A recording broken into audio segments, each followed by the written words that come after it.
Okay, so good morning everyone. Pleasing to see that quite a few you are still getting up at 9 o'clock in the morning to come and listen to me live. So that's all good.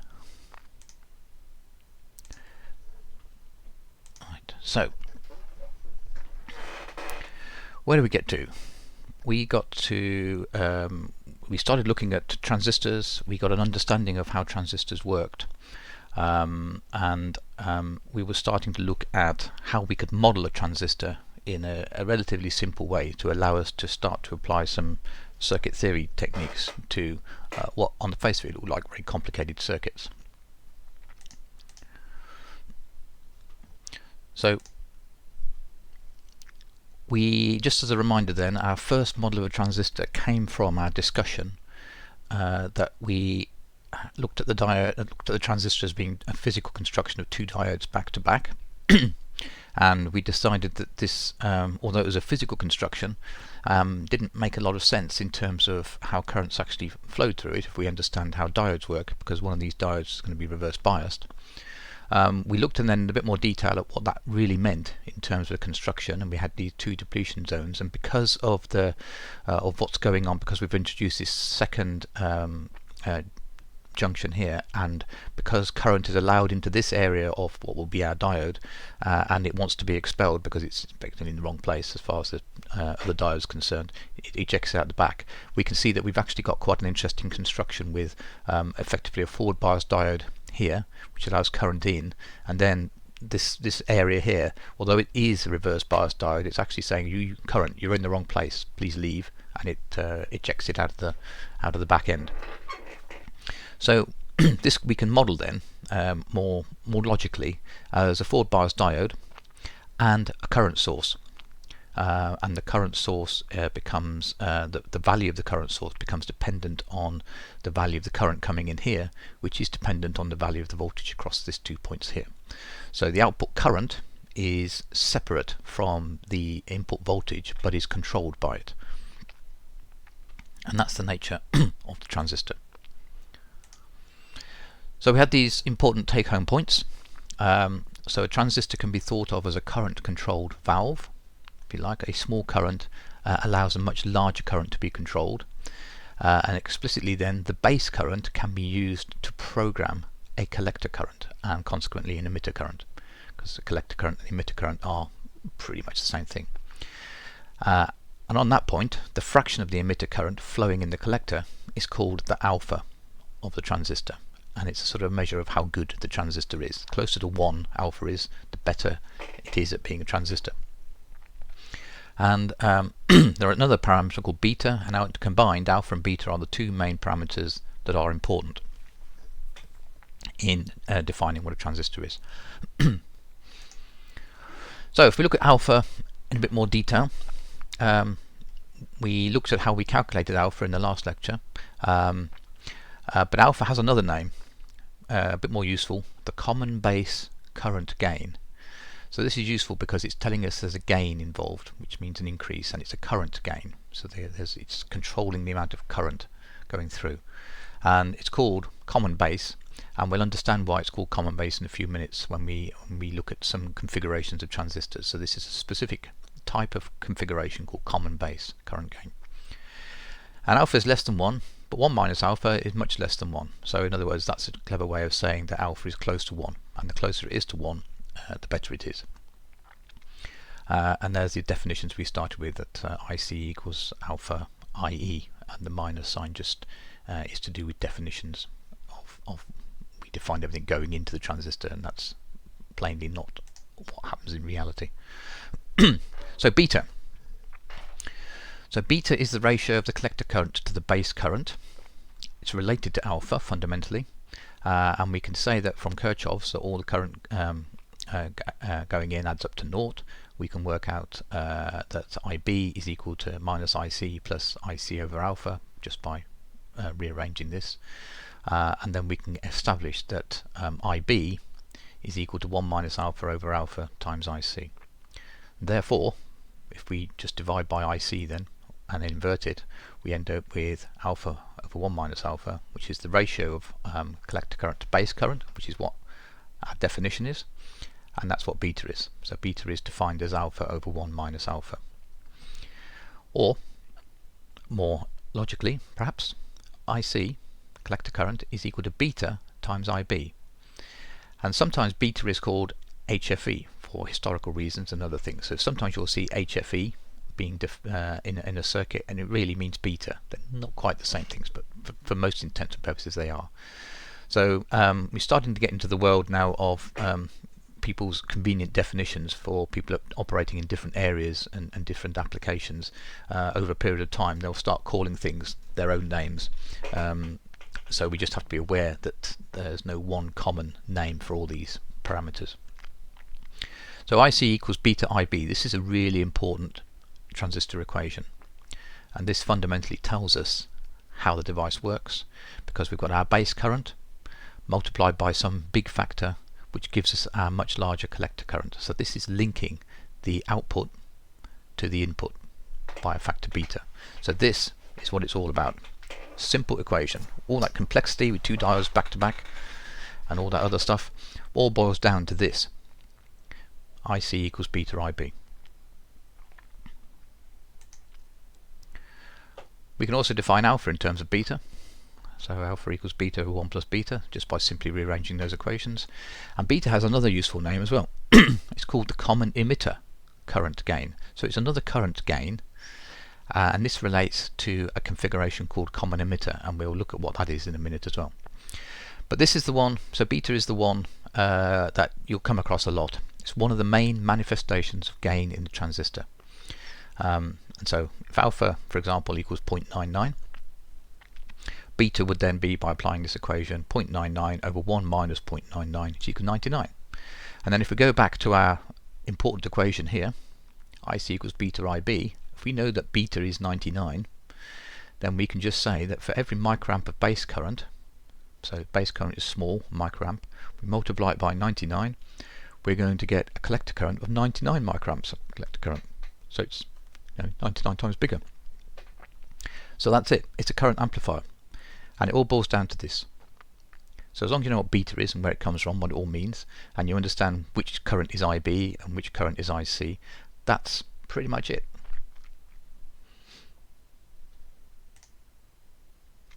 Right, so now we know how a transistor works. But what can we do with it? And we've seen some kind of hints that we can use it as an amplifier, because we've got these current gains that have been defined. And we have also seen a discussion that told us that it was a current source that can be controlled by an input parameter. We said it's either the input voltage, which leads to a current, or we can just use the current directly. But we also noticed that it needs other components around it to be useful. To get the voltage gain that we discussed in the last lecture, we had to have a resistor to turn the output current into a voltage, and the voltage gain of that circuit was controlled by the value of that resistor fundamentally. So we also may have noticed that they've got three legs, transistors. They've got a base, a collector and an emitter, and these come out as wires in these little black boxes that are transistors. So we've got several options for connecting it. And there's no one right way to connect a transistor. It obviously depends on what you want to do, and that's limited by your imagination. So we end up with these type of connections. These are the three main common connections of a transistor.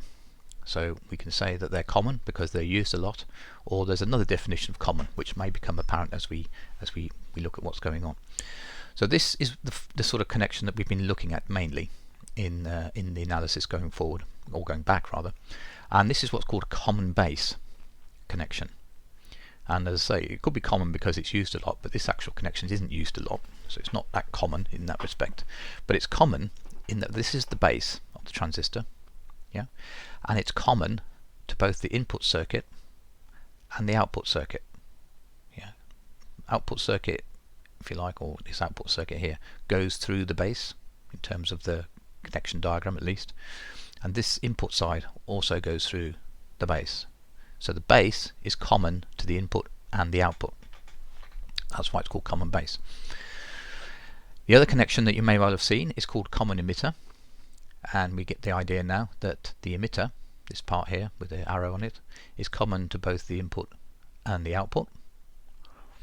And then we've got a common collector, and it may not be so obvious that the collector is, because the collector is the one without the arrow, is common to the input and the output, but it is when we start doing superposition and suppressing sources, because then these sources become short circuit and all of a sudden everything becomes common. So just bear that in mind when we start to do some analysis going forward.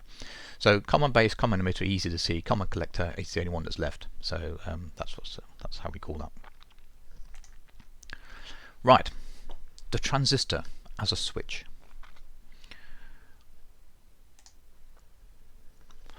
So let's consider the common emitter circuit. It's one of the most useful and commonly used circuits.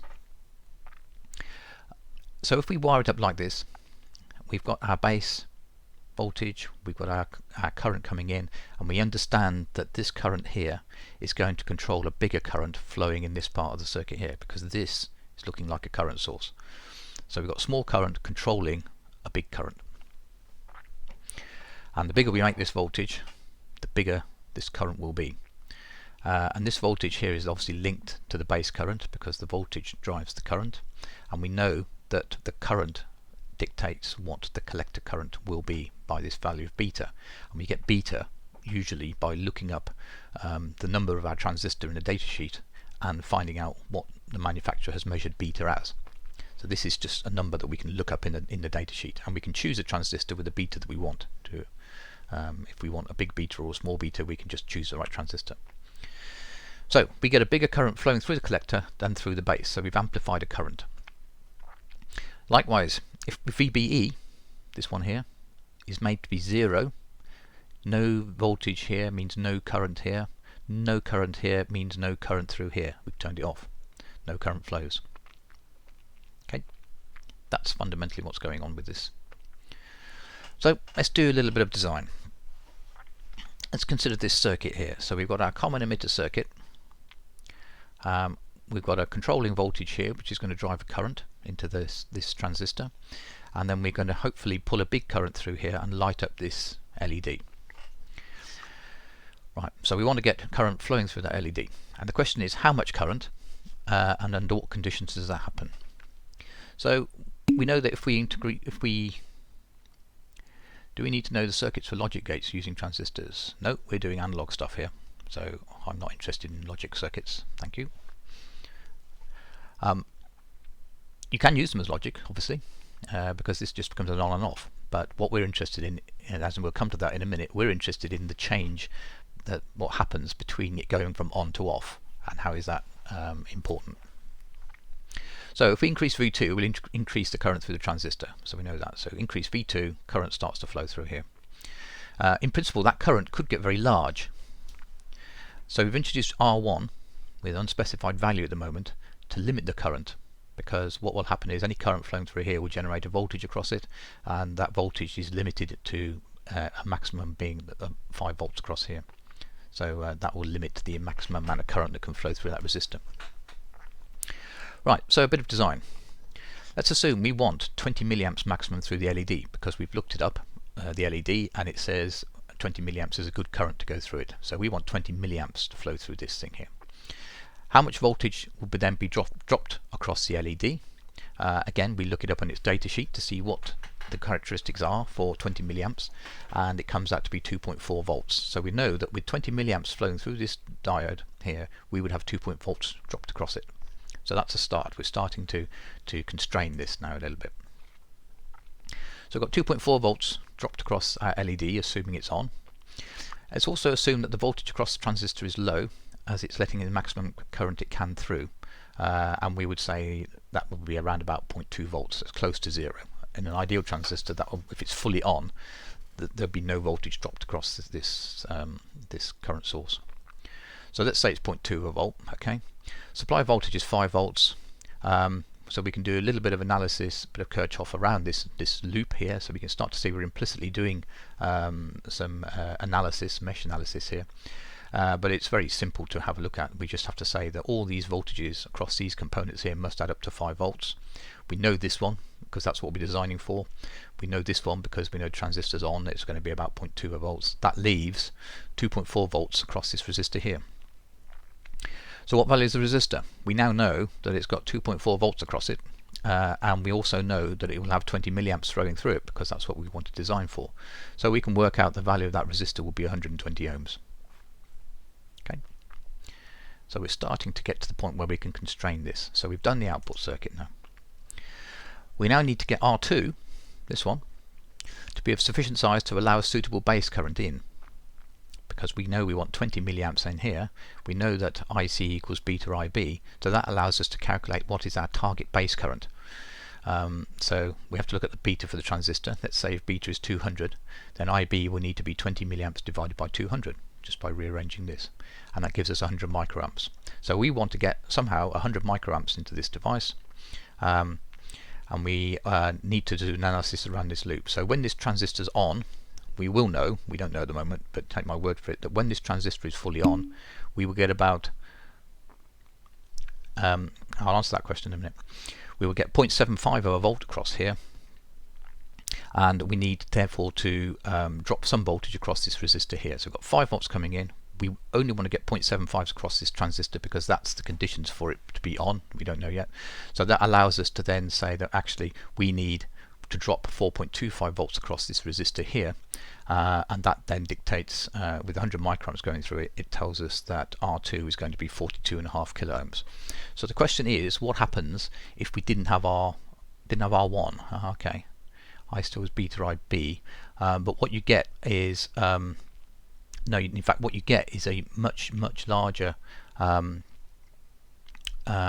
voltage drop across this diode here, and it limits the current. Right. If you didn't have this resistor here, then what you're trying to do is get 5 volts connected to the base of this when the transistor only really wants 0.75 volts. So it's sort of a big fight, and if you put 5 volts across here, you're going to get a huge input current, and that could give you all kinds of grief. Right. So, see what's happening.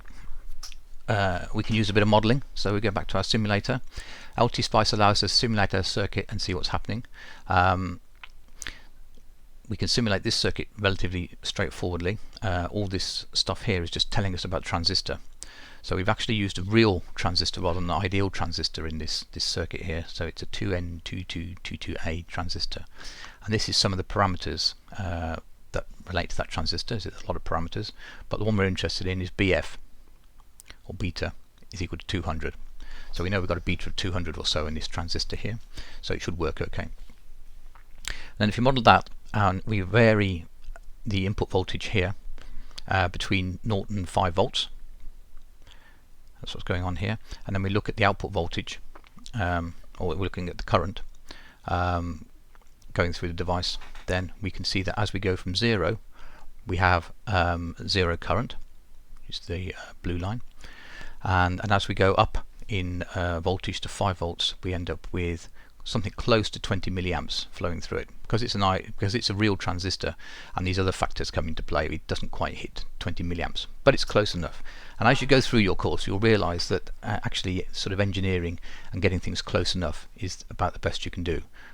Ideal things tend to not happen very much.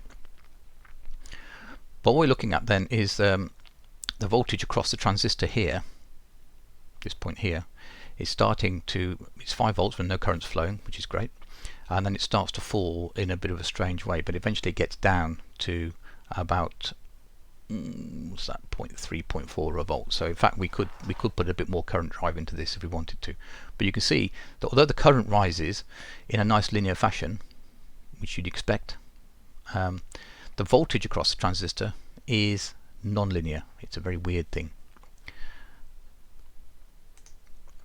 So basically things to notice about this: 0 volts in, no current out. So 0 volts in, we get no current out. The blue line is at 0. 5 volts in, we get our maximum design current out. A bit less because we're not quite bang on because of our non-ideal transistor. Operate at only these two inputs. If we only input 0 volts and 5 volts, we'll have a switch, so we can flash our little light on and off.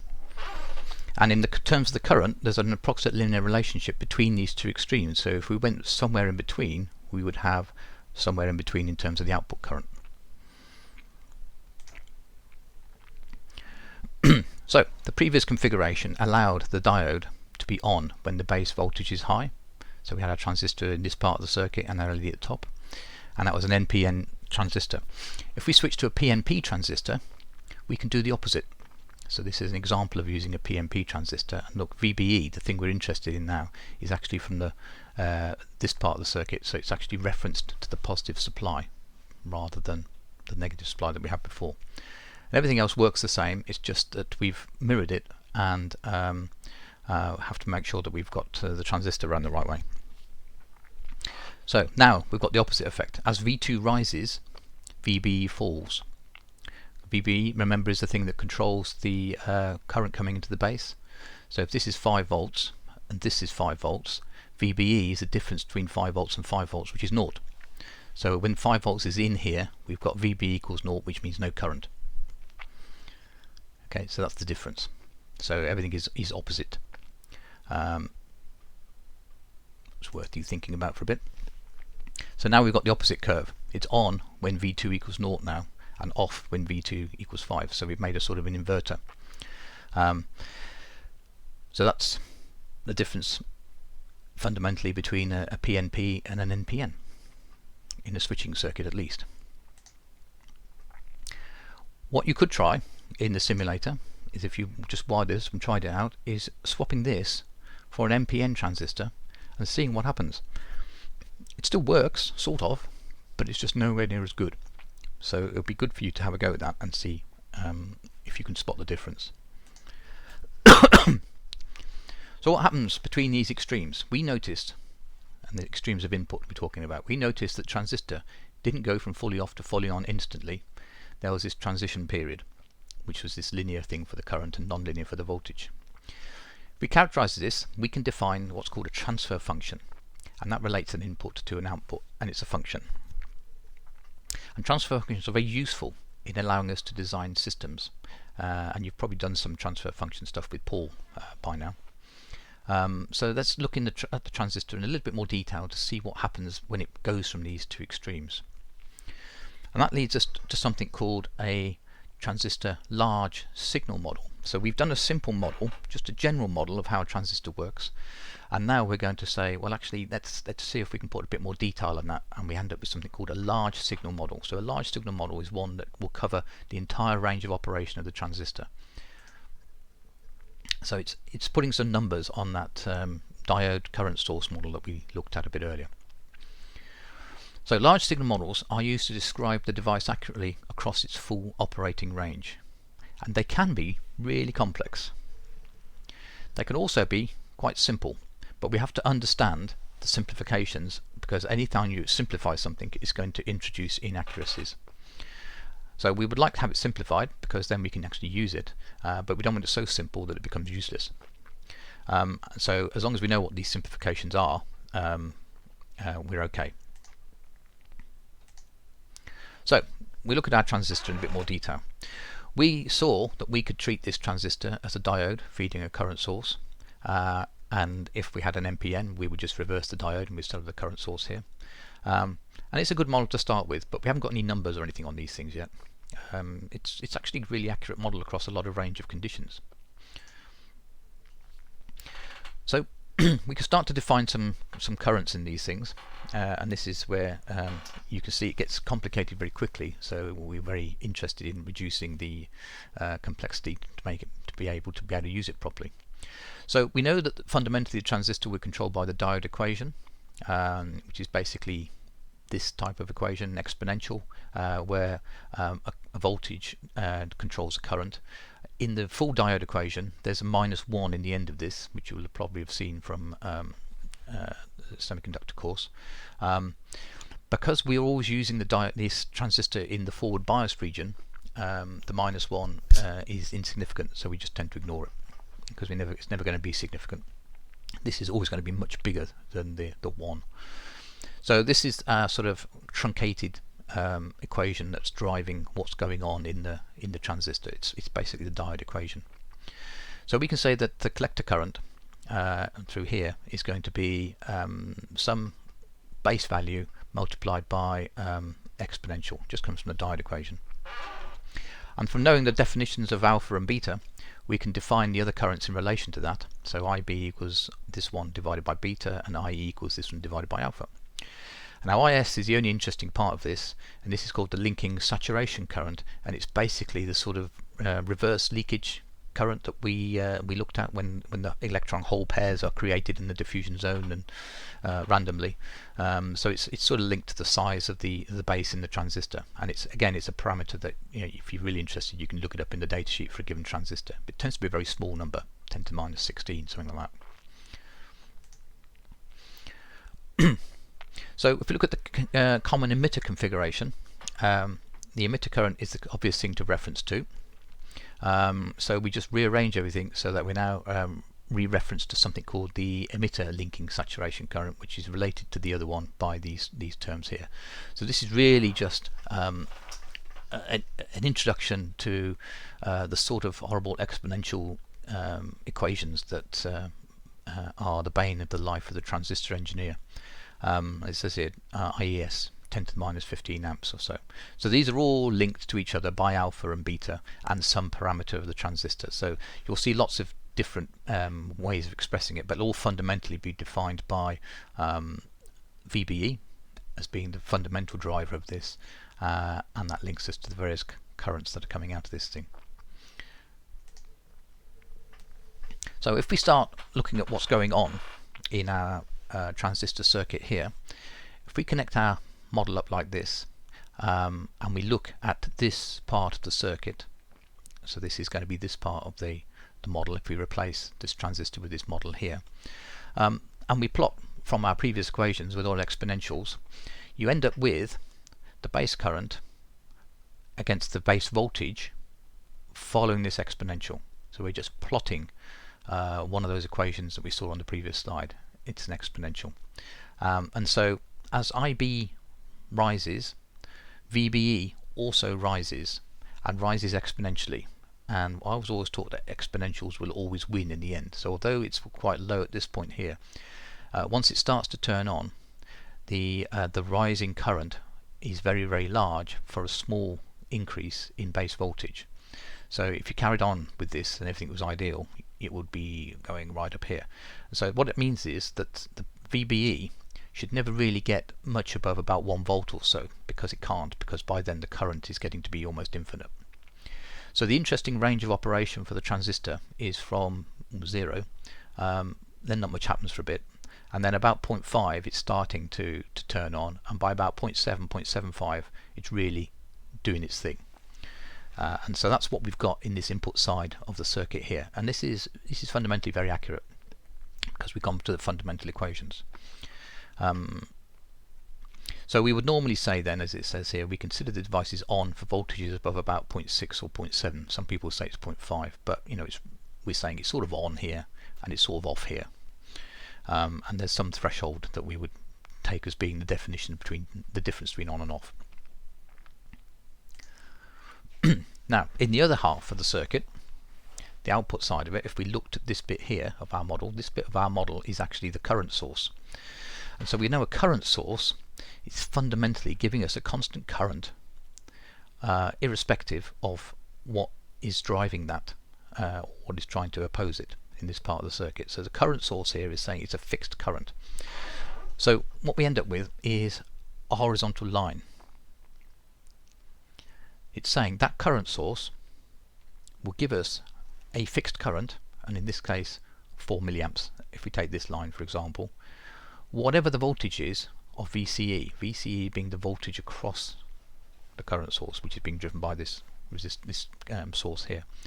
So whatever voltage we apply here, the current remains constant at whatever the current source has been set to. So actually it looks like a complicated graph, but it's actually very straightforward. It's saying it's a constant current and it's fixed. Okay, but it's fixed by whatever this current is in here, and we've seen that this current is dictated by whatever this voltage is here. So we vary this voltage, we vary this current, we will vary the current through here. So we have to have a whole bunch of curves or straight lines for different input conditions. So for IB equals 10, the output current source would have this value. For IB equals 20, it would have this value, and for 30 it would have this value, and so on. And so that'd be nice and constant. Now it gets to a point where very, very low voltages here, current can't flow because you need some kind of voltage to drive it, and also you're going to lose a little bit of voltage in this system here because they're not perfect. So at very, very low output voltages, you will find that it can't drive this fixed current even though it wants to, and so we end up in what's called a saturation region. It just can't drive the current. So normally for operation we would say we don't want to be operating this region because it's just not working properly. We want to be operating in this active region. So that's just something to be aware of. But and so there are some definitions of when this saturation region can occur. When VCB is less than 0 volts and VB is greater than 0 volts, transistor is said to be saturated. And so what you need to do is actually think about what VCB less than 0, that's VCB here, and what VBE greater than 0 actually means in terms of where current is flowing in this circuit. So you've got enough knowledge now to sit down and think about that and have an understanding, deep understanding of what this really means. Okay, it's sort of saying the obvious, but it's using mathematical language which can make it appear more complicated than it really is. Right, so how does that help us? We've got a bit of an understanding now of our model and our circuit. So this is our common emitter amplifier circuit in general terms. But how does Vout depend on Vs? Because remember, this is all sort of current driven. We've been saying that the current through here is a certain value, and that's dictated by the current here. But normally we would like to be able to drive it with a voltage and take a voltage as our output. So there's some kind of conversion going on in between it. So how exactly does Vout depend on Vs? Vout being the output, Vs being the input. So there are several ways of trying to work this out, but we should now have recognized that there is fundamentally an exponential or a diode relationship in this circuit because the transistor is a diode, and we know that diodes are non-linear and will probably be hard to calculate by hand, but we'll give it a go. Because then we can start to simulate things and make it easier. So let's see what the simulator says we're likely to get out of this thing first of all. So here we've got our circuit diagram. We've got just a fixed value of the resistor here. And what we're going to do is we're going to change the value of this load resistor here. So we can do that in LT-Spice by making this a variable. So if we put it in curly brackets and give it a name and then define what that is, the simulator will then work out what value to put in here by looking in a list of table of lists. And so curly brackets and a value is very powerful in LT-Spice. So if you give it a list, so what we've done here is we've told it, we're giving it a command that says step the parameter R load. So this is a basic programming language. So dot means it's an LT-Spice command or Spice directive. Step means we're going to step through it, obviously. You're going to step through a parameter. The parameter is R load, and you're going to use starting at 2000, finishing at 10,000 in steps of 1000. Okay, so it's going to run the simulation several times, changing R load for these different values here, and then plotting it. So if you do that, we end up with plotting the input voltage against the output voltage. You can see that the output voltage is up near 10 volts to start with. As the input voltage rises, it then starts to fall away, is what you'd expect. It gets to a saturation point where it can't go any further. And as we change the resistor, the slope of this line changes. So the rate at which it's changing the output is changing. So we can see the sort of exponential shape here. And you can see that the exponential shape is quite marked at the top end here, but then approximates itself to a straight line in this part of the circuit, which is useful. So we could approximate this characteristic by a straight line. Wouldn't be completely accurate, but it'd probably be good enough.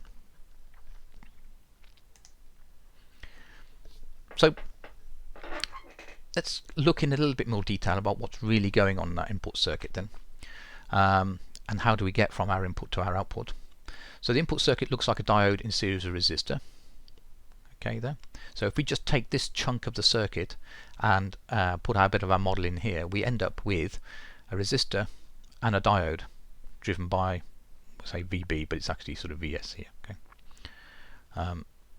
and that's what we're going to be looking at. So what we've got is a potential divider that's made up of a resistor, which we understand, and a diode, which we might be a bit more suspicious of. But fundamentally, if we want to understand what the voltage across this diode here, we just got to do the potential divider equation. Trouble is, if we did that, we end up with something a bit more complicated, because the equation that defines what a diode looks like is this type of equation with an exponential in it. So what we're really saying here is that the current through here must be the current through here, and the current through here is defined by Ohm's law. It's got VB at one end and whatever V is at the other end divided by R. That same current flows through the diode, and the current through a diode is given by I equals IS, whatever IS is, which is the linking saturation current, and V, which we're interested in, the voltage across it, and some other constants. So we could look at this as a nonlinear potential divider. How useful that is, we'll see. So if we look at this, we can see there are only two unknowns. It's the voltage across the diode and the current through the whole circuit. Everything else is fixed. So we can recast everything to reflect that. So we get I equals some function of the voltage across it, which is the diode law, and therefore is our exponential. And we also got this other equation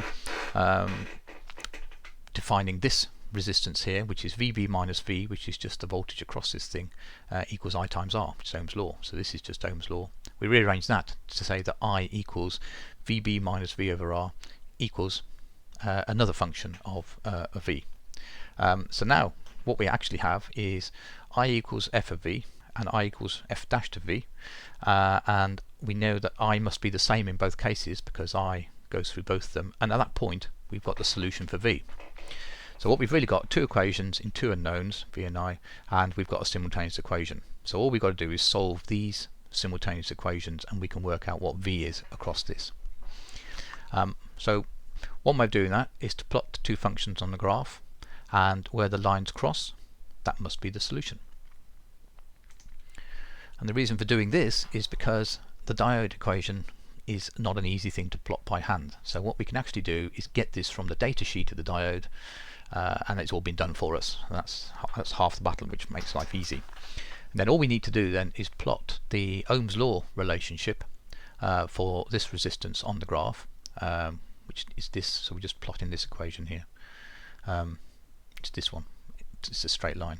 If I said compare it with y equals mx plus c, which is how I learned straight line equations, we're just plotting this function as a straight line, and then where they cross we can just read off the value of v, and we can also get the value of I as well.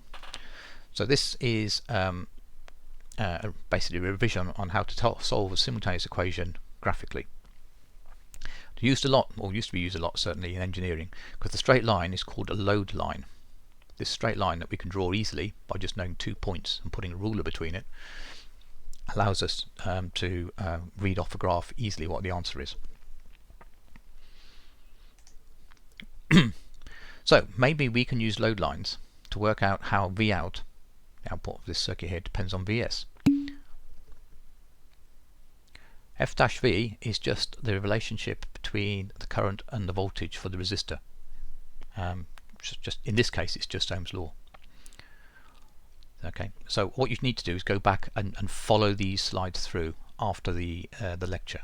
It's actually very straightforward. We're not trying to be complicated about it. We're just trying to massage things into common form. So we need to look at what's going on in this part of the circuit and relate it, because it's linked to this part of the circuit, and then we can maybe get a graph showing the output related to the input. Okay, so we can do this with two load line circuits, one for the input circuit, one for the output circuit. Right, so if we look at the input circuit, and we've effectively looked at that already, here's the equation for the diode drawn out for us, and then the only thing that we can vary is RS. and we see how that varies with VBE. So we effectively are plotting different straight lines for different values of R. So the slope will be the same, it's just the intercepts will be different. So we start plotting these lines on here for different values of resistance, and then we can start to see where the solution is for the value of IB for a given V coming in. Once we've got that, once we know what the value of IB is, which is where each one of these lines crosses it, we can then move over to the output load lines. So remember, we've got the graph relating to the output current source, and in this case we've only got one load line for the output because the value of RL is fixed. We're not interested in changing that. Okay, and so what we end up with is we pick off the value of IB that works here for a given input value. Let's take this one here for example. So that gives us a value of for an input value of, say, what's that going to be, about 5 volts, sorry, 2.5 volts, or half the voltage. Pick off the value of IB where that line crosses the particular load line of interest, and then we will go over here and we'd say, what value of IB have we got? Let's say we're on this line here. We pick off that line there, and where that crosses our load line gives us our value of VCE, which is our output voltage. So we've sort of mapped an input voltage in here. So we say here's an input voltage. Okay, so we've got a high input voltage. This is VS. This line relates to the high VS. That line crosses the value here at a certain value of IB, which we then read off. We would then map that value of IB to here, which will be this line here, and so it will cross about this point. So we could read off a value of VC for a high value of VS here. Likewise down here, if we put in a VS equals much lower value here, it crosses the diode curve very low down, so the value of IB that flows is quite low, so we pick it off there, map that over here, so going to be operating on this axis here. It crosses at this point here, so the output will be very close to VCC. Right, all sounds very confusing, but if you then map all this through and pull off the points, you can see that you can start to plot the output characteristic. So you pick an input value here, let's say 0 for example, as an example. So VS equals 0, that gives us an IB effectively of 0, so this is a trivial example. 0 IB curve is effectively on this axis here. It crosses the load line at this point, so that's an output of VCC. So we'd have, for an input of VS equals 0, an input of 0, we have an output of 5. And likewise, as we start to move up the curve here, you can see that with a high VS here, we end up with a current here that is this value, whatever that is. Map that over to this point, it crosses the line here, and gives us a VCE of somewhere halfway down this curve. And just keep going. If you do that enough times, you end up with a very accurate curve. And it's actually very straightforward to do. I've made it sound really complicated. It's not that complicated. And I'll publish some examples that you can have a go at if you want. But basically, with a ruler and a pre-drawn graph, it's very easy to bang off some points, map them over here, read off the values, and then draw the characteristic. So you can actually get a very accurate version of the transfer characteristic of this circuit for any given value of RS. Right, so it says here, can give a very accurate description of the circuit. So IB equals IC when you map it across. Yes, it does. Remember, these curves here are for these are only example curves. There's a continuous set of curves horizontally, and these are for certain values of IB for this given transistor mapping to IC. So for an IB of, say, whatever this number is, let's call it 10 microamps. This is the 10 microamp curve for IB, which maps to an IC of, in this case, let's call it 10 milliamps. Yeah. So basically IB equals IC when you map it across is true. These things are a bit of a pain to draw though, so we'd like to simplify it a bit.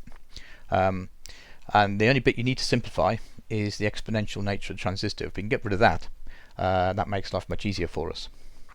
So let's start with the representation of the transistor. This needs a lab for practice, yes. And under normal conditions we would have a transistor lab for practice. But at the moment obviously we can't do that. So hopefully we'll be able to run the labs after Easter. Watch this space. So let's start with the representation of the transistor. We've got our model of our transistor. It's pretty good, but it's really accurate, but it's tricky to plot because there's an exponential in the diode. So if we looked at this in a bit more detail, so this is our exponential form of it. If we were being really simple about this, we could say, well, actually an approximation to this is to say, well, let's just call it a straight line coming down here. Yeah. And so it would look like this. So what we're arguing is that this type of graph is an approximation to this type of graph, but only when it's actually on. If it's off, then this has no bearing at all. So it works in the active region. Likewise, in the output side of things, we've got these flat lines that we're interested in, and there's this bit in the saturation region that we're not that interested in. So we could say that this type of configuration, where we assume that the lines go all the way across, is a good approximation to this under most conditions. So suddenly we've taken our complicated diode exponential system and we've swapped it. So this would be an ideal diode normally, and we've swapped it for a battery or a voltage source and what's called an ideal diode. So the characteristic of an ideal diode is just on and then off. So it's really just a sort of a switch that and a voltage source. So if we were to plot this type of characteristic, we would have a voltage source of 0.6, which is this here, and it will be 0.6 because it's an ideal source, whatever the current flowing through it is. So it's a vertical line. So we've just replaced this real exponential with a simplified version that's only really applicable in this part of the operating regime. This part doesn't really apply. Doesn't matter as long as we don't operate in this region. If we start to operate in this region, then this model obviously doesn't apply anymore. So that's a limitation that we have to be aware of. Likewise, in the output side of the circuit, as long as we operate in this thing called the active region, the clue's in the name, active, then it all works really nicely. But if we start operating in this saturation region, this model will give us the wrong answer. But instantly you can see we've replaced everything with straight lines. And that's just going to make life so much easier for us. And the easy way to apply this then is to draw your circuit. So this is where we're going to stop today. Where we draw the circuit, you replace the transistor with your simplified model, which is a voltage source. And I have to say this voltage source doesn't really exist in the transistor, it's only under the operating conditions it looks like it. Do that, and now we can start to see that we've got a mesh or even a node that we can start to analyze using our linear theory technology, because all we've got are sources. We've got this ideal diode, but that's just to see it on or off, so that's really a very easy thing to deal with. We've got current sources, resistors and other sources, and based on that we can start to analyze these transistor circuits for certain types of operation. And I think at that point I will stop, because you'll have been completely baffled by the whole thing there, and I'll probably cover this up with what's going on. It's a bit hard to keep track of all the mathematical relations, that's true, and that's why you have all this spare time to go away and look at it. You can't expect to learn everything from lectures, and I did say that this you can't get behind on this, and then the pace is going to be picked up. We're picking the pace up a little bit now. All this is basic algebra. There's nothing clever about this. It's just the concepts. So you just need to get your head around the abstracting concepts that are going on here, of turning physical devices into abstract models which we can then analyze. That's what it's all about. But it does require you to have a bit of a fundamental understanding of what's going on in the device. So you need to go away, and between lectures you need to look at the slides, look at the notes and follow it through. There should be enough detail in these slides for you to follow this through and get a good handle on what's going on. Okay, alright, so we'll pick this up again next week, so you've got the rest of the week to get hold of what's going on. Once you've got hold of these concepts, the rest sort of follows really. Okay, so I'll stop now.